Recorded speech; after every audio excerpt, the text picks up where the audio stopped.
आज आम प्रस्तुत करवा लटपन चिकेन से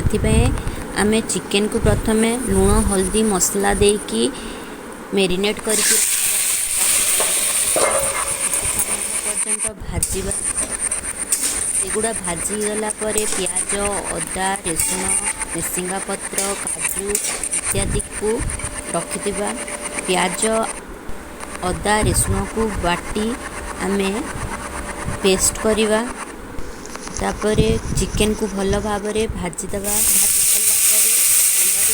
पकेवा पियाज कषिला से अदा रसुण बटा को पकेवा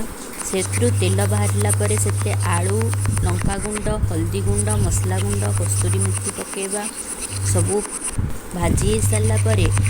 टमाटो काजू लंका बटा को पकेवा सबू मसला प्रस्तुत हो सारा से भाजी चिकेन को पकेवा चिकेन को किसी समय पर घोड़े देवा घोड़े सारा से धनिया पत्र पकेवा देखंतु प्रस्तुत हो गला चिकेन लटपट थरे ट्राए करंतु आ कहंतु केमिति लागिला